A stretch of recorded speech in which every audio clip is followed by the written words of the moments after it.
Good morning students. आज हम करेंगे war of American independence. As a result of the 7 year war fought against France, the economic conditions of Great Britain had deteriorated considerably, and for its reconstruction, the British government had planned to impose new taxes on American colonies. As a consequence, the 13th American colonies had joined together and started a war against Great Britain, which is known as American war of independence. क्या हुआ था कि 7 साल जब युद्ध चलता रहा, 7 year वार 1756 से लेकर 1763 तक जब युद्ध चलता रहा फ्रांस के अगेंस्ट, तो इंग्लैंड वालों की जो ब्रिटेन की जो इकोनॉमिकल कंडीशन थी काफ़ी बैड हो गई। तो उन्होंने कईयों ने सजेस्ट किया कि चलो हम जो हमारे पास अमेरिकन कॉलोनीज़ है 13 उन पर और ज़्यादा टैक्स इम्पोज कर दें, तो हमारा जो नुकसान है, जो इकोनॉमिकली कंडीशंस है, वो सही हो जाएगी। लेकिन जो अमेरिकन कॉलोनीज़ थी, जो 13 अमेरिकन कॉलोनीज़ थी, उन्होंने उसका विरोध कर दिया कि हम टैक्स वगैरह नहीं देंगे। अब कौन कौन से कॉजेज़ वगैरह रहे थे इसके वार के लिए, वो हम वन बाय वन करेंगे। First of all, poor administration of the colonies. The colonies had some autonomy in the local administration, yet the administration of the major department like defense, foreign relations, military administration, etc. was into the hands of the British government. The governor, who was the executive head of the colonies, were appointed by the British king and were responsible before the British government. क्या हुआ था कि चाहे थोड़ी बहुत जो autonomy उनको दे दी गई थी अमेरिकन कॉलोनीज़ को, लेकिन जो मेन चीज़ें थी जैसे डिफेंस हो गई, फॉरेन रिलेशंस हो गया, मिलिट्री एडमिनिस्ट्रेशन वगैरह हो गई, ये चीज़ें डायरेक्टली अभी भी ब्रिटिश गवर्नमेंट के पास थी, ब्रिटिश के किंग या क्वीन के पास थी। इस चीज़ को वो लेकर बहुत ज़्यादा कॉन्शियस थे अमेरिकन कॉलोनीज़ के कि हाँ, ये चीज़ें हमारे पास होनी चाहिए, फिर ही हम अपनी जो कॉलोनीज़ अच्छी तरह चला सकेंगे। और सेकेंडली रीज़न ये रहा था कि जो गवर्नर था, जो भी कॉलोनीज़ 13 कॉलोनीज़ के जो गवर्नर थे, वो ब्रिटिश गवर्नमेंट के द्वारा अपॉइंटमेंट होते थे, तो वो हमेशा रिस्पॉन्सिबल भी किसके पास सामने होंगे, वो ब्रिटिश के सामने ही होंगे ना। तो वो चीज़ फील करते थे कि जो हमारी असेंबली के रिप्रेजेंटेटिव है, हम उसके लिए तो लॉयल है, वो हमारे लिए सोचते हैं, लेकिन गवर्नर जो हमारा एनमी है, फॉर दिस रीज़न वो असेंबली जो मेंबर्स थे उनको एज ए फ्रेंड के तौर पर मानते थे, लेकिन जो गवर्नर है उसे एज ए एनमी के तौर पर सोचते थे। ये भी एक बहुत बड़ा फैक्टर रहा जिसके कारण जो धीरे धीरे उनके बीच में, कॉलोनीज़ के बीच में रिवॉल्ट शुरू हो गया। सेकंड है इकोनॉमिक एक्सप्लॉयटेशन ऑफ कॉलोनीज। क्या हुआ था? The object of the imperialist forces is the exploit the colonies under their subjugation, and this work was done by the British government regarding the American colonies also. For this purpose the British government has passed many laws by which the limitation were put on the trade and industry of the colonies. The colonies were allowed to manufacture only those goods which were not manufactured by the British industry. The colonies were allowed their export only by the British. 2-3 चीज़ें हुई थी economic exploitation के कारण। First of all ये कि British government ने law बनाए हुए थे कि जो 13 कॉलोनीज़ है अमेरिकन में, जो भी ट्रेड है, इंडस्ट्री है, वही काम करेगी जो हमें चीज़ें चाहिए, जो ब्रिटिश लोगों को, ब्रिटिश गवर्नमेंट को चाहिए, वही चीज़ें वो मैन्युफैक्चर करेंगी। और सेकेंडली, जो भी चीज़ें एक्सपोर्ट करनी है ना आपने, ब्रिटिश कॉलोनी ने, सॉरी अमेरिकन कॉलोनीज़ ने, वो हमारी ही शिप्स के द्वारा होगी, ब्रिटिश शिप्स के द्वारा होगी। और थर्ड ये कि जो उनका सामान होता था, जो कॉलोनी सामान बनाती थी, उसका जो रेट था वो बहुत कम रखते थे। 3 मेन रीज़न थे। एक तो ये था कि जो भी आपने गुड्स वगैरह बनानी है वो हमारी परमिशन के बिना कोई और नहीं आप बना सकते, जो हमें नीडी है, हमें चाहिए वही बनाओगे। सेकेंडली, जो एक्सपोर्ट भी आपने सामान करना है वो हमारे शिप के द्वारा होगा। और थर्ड, आपके सामान का हम रेट भी पूरा नहीं देंगे। ये 3 रीज़न के कारण भी उन्हें लग रहा था कि हमारा बहुत ज़्यादा एक्सप्लॉयटेशन हो रहा है। थर्ड रीज़न रहा enterprising nature of the people of colony. The resident of the colonies were the hardworking, courteous, enterprising. क्योंकि वो जो 13 कॉलोनीज़ थी वो अलग अलग देशों से लोग आकर बसे हुए थे, वो बहुत ज़्यादा हार्ड वर्किंग टाइप के लोग थे। तो जब उन्होंने एग्रीकल्चर का काम शुरू किया तो बहुत अच्छा काम शुरू किया कि वो फेमस हो गए कि हाँ इनकी एग्रीकल्चर सिस्टम बहुत अच्छा है। जब इंडस्ट्री का काम शुरू किया तो इंडस्ट्री भी बहुत ज़्यादा डेवलप हो गई। फिर उन्होंने सोचा कि अगर हमने कॉलोनीज़ वालों ने सोचा कि अगर हमने प्रोग्रेस करनी है तो हमें आज़ाद होकर करनी चाहिए, हमें ब्रिटिश से आज़ादी लेकर फिर करनी चाहिए, अदरवाइज़ हम अपनी कॉलोनी की कभी भी जो डेवलपमेंट नहीं कर सकते, क्योंकि हम हार्ड वर्क खुद हैं, कर्जेस खुद हैं, एंटरप्राइजिंग खुद हैं कर रहे हैं। तो ये सारा हार्ड वर्क जो है जो बेनिफिशियल है हमें मिलना चाहिए, ब्रिटिश गवर्नमेंट को नहीं। Then after end of the French threat and the hope of the assistant from the France, क्या हुआ कि जब 7 साल युद्ध चल रहा था, 7 year war, for this reason जो ये था कि जो इंग्लैंड की जो कंडीशन वो काफ़ी बैड हो गई और फ्रांस ने भी जो है कनाडा को छोड़ दिया कि नहीं हम और उस पर जो अपनी फोर्स वगैरह नहीं लगा सकते। तो जब जो अमेरिकन कॉलोनीज वाले थे ये सोचते थे कि हम ब्रिटिश के साथ इसलिए अलाइज बने हुए हैं, इसका हम उसका सहारा ले रहे हैं ताकि जो हमें फ्रांस वाले लोग या कनाडा वाले लोग जो है वो जो देश है उनकी गवर्नमेंट हम पर जो हावी ना हो। जब उन्होंने देखा कि हाँ फ्रांस ने जो है वो बिल्कुल कट हो गए हैं, तो फ्रांस ने उल्टा अमेरिकन कॉलोनीज की हेल्प करनी शुरू कर दी कि जैसे कि ना दुश्मन का दुश्मन जो दोस्त होता है। तो उन्होंने सोचा कि अगर हम ब्रिटेन से बदला लेना चाहते हैं, फ्रांस वालों ने सोचा कि अगर हमारा जो भी नुकसान किया है ब्रिटेन वालों ने 7 साल युद्ध में, हम उसका बदला अमेरिकन कॉलोनीज की हेल्प करके फिर ही ले सकते हैं।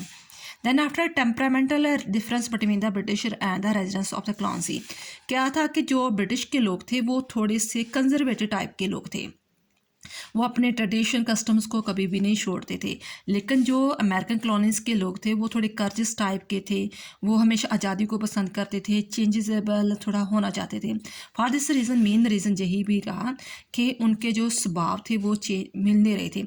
इसके कारण भी वो सोचते थे कि जो इंग्लैंड की सरकार है हमारे पर ज़्यादा इंस्ट्रक्शन वगैरह ना लगाएं, हम वो चीज़ें को पसंद नहीं करते, रिस्ट्रिक्शन को पसंद नहीं करेंगे, जो आपकी कंजर्वेटिव नेचर है वो पसंद नहीं करते हैं।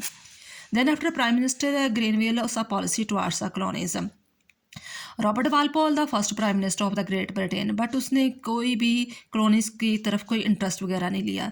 देन आफ्टर ग्रेनवेल आया, उसने 3-4 स्टेप लिए कॉलोनीज के लिए। फर्स्ट ऑफ ऑल उसने ब्लैक मार्केटिंग रोक दी। देन आफ्टर उसने क्या कि जो मॉसिस वगैरह है जैसे juice of the sugar cane से बनता है उस पर जो टैक्स वगैरह वो कम लगाया जाएगा। और देन आफ्टर जो है रेड इंडियन से आप कोई भी लैंड ले सकते हैं। इसके अलावा जो आपको परमानेंट आर्मी दी जाएगी। बट फिर भी जो कॉलोनीज़ के लोग सोचते थे कि ये चीज़ें हमारे लिए काफ़ी नहीं है, हमें और भी सुविधाएं चाहिए। नेक्स्ट है स्टैम्प एक्ट ऑफ द 1765। क्या हुआ था to meet the losses suffering during the 7 year war, कि 7 साल युद्ध के दौरान उनका इकोनॉमिकली कंडीशन काफ़ी बैड हो चुकी थी इंग्लैंड वालों की। फॉर दिस रीज़न उन्होंने सोचा कि क्यों ना हम स्टैम्प ड्यूटी लगा दें, इसके कारण लोगों को ये चीज़ें ज़्यादा महसूस वगैरह नहीं होगी। लेकिन इसका भी लोगों ने विरोध कर दिया। उन्होंने सोचा कि ये जो स्टैम्प वगैरह है ना, the people of the colonies were of the opinion that the only the assemblies of the colonies could by taxes on them where the British parliament had no such right, कि सिर्फ ये assemblies वाले लोग जो है हमारी colony के assembly के लोग हैं उनके पास ये राइट है, जो ब्रिटिश गवर्नमेंट वो हम पर ऐसा टैक्स वगैरह जो ड्यूटी वगैरह है स्टैम्प ड्यूटी वगैरह नहीं लगा सकते। इसलिए उन्होंने विरोध किया। फर्स्ट ऑफ ऑल विरोध उन्होंने वर्जीनिया में आकर किया। वर्जीनिया उनकी एक स्टेट है। उसने स्लोगन दिया no taxation without representation. Virginia में सबसे पहले उन्होंने स्लोगन क्या दिया था, नो टैक्सेशन विदाउट रिप्रेजेंटेशन। जब हमारे कोई रिप्रेजेंटेशन नहीं है, हमें पूरी पावर नहीं दी गई, तो हम आपको किस बात के लिए टैक्स दें। ठीक है।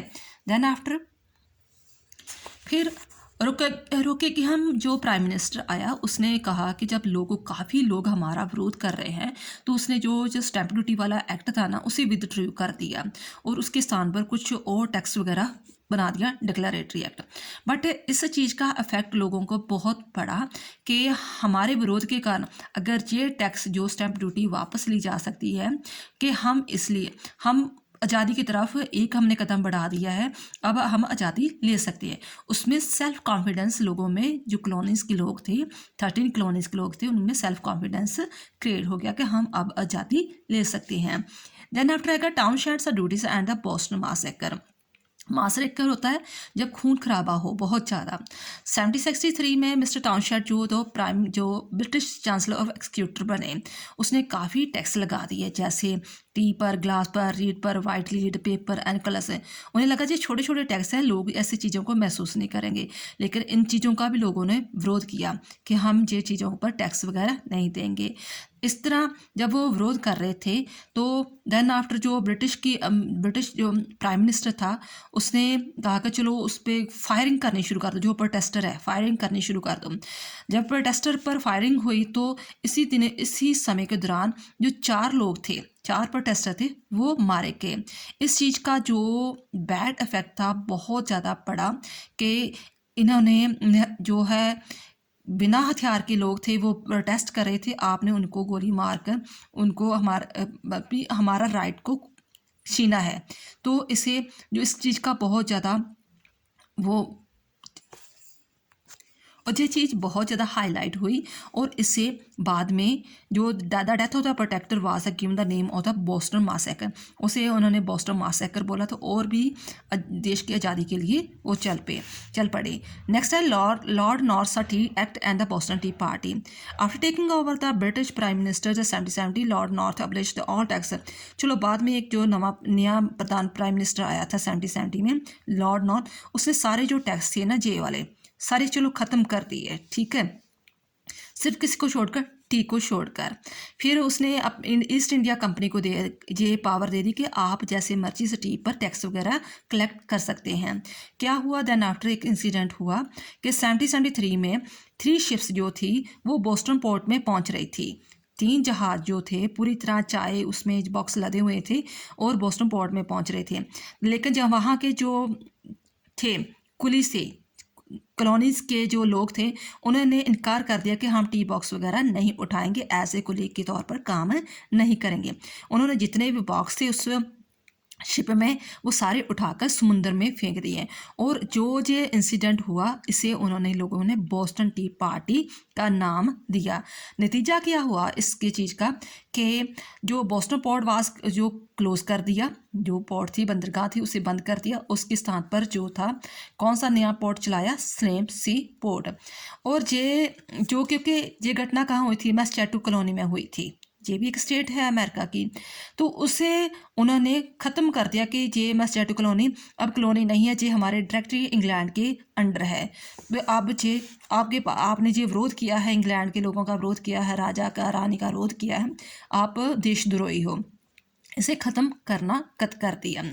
नेक्स्ट है Congress of the Philadelphia 1774। Last में क्या हुआ 1774 में, assembly of Virginia and the Massachusetts और वर्जीनिया दोनों स्टेट के लोग आए। उन्होंने एक कॉलोनी फिलाडेल्फिया पर अपनी कन्वेंशन की, कांग्रेस की। बाद में जॉर्जिया के लोग भी आए वहाँ पर। तीनों ने आकर अपना एक डिसीज़न लिया कि हम जो है अपने खुद रिप्रेजेंटेटिव चुनेंगे, अपने जो 13 कॉलोनी है उनको आज़ाद कराएंगे, ब्रिटिश अब और ज़्यादा हम पर रूल नहीं करेगा। और उन्होंने ये भी डिमांड की कि जो आपने 13 एक्ट पास किए हैं उसे विदड्रा करो, हम इस चीज़ को कोई भी आप एक्सेप्ट नहीं करते हैं। इसलिए पहले उन्होंने अलाइव ब्रांच पिटीशन भी भेजी। अलाइव ब्रांच पिटीशन होती है कि हम शांतिपूर्वक, अगर हमारी बात आप मान लेते हो तो हम ये विद्रोह जो है वो रिवोल्ट छोड़ देंगे। लेकिन इस पर जो उसकी रानी ने, महाराज ने कोई इस पर ध्यान नहीं दिया। फॉर दिस रीज़न इस लाइब्रेरी जो ब्रांच पिटीशन को उसको नेगलेक्ट कर दिया, इग्नोर कर दिया। फॉर दिस रीज़न उन्होंने जो 13 कॉलोनी थी उन्होंने अपने आप को उसी दिन आज़ाद घोषित कर दिया 1775। ठीक है, ये थे कुछ कॉजेज़ वगैरह जिसके कारण अमेरिकन वार हुआ। नेक्स्ट हम करेंगे कि इवेंट्स कौन कौन सी हुई थी। थैंक्स।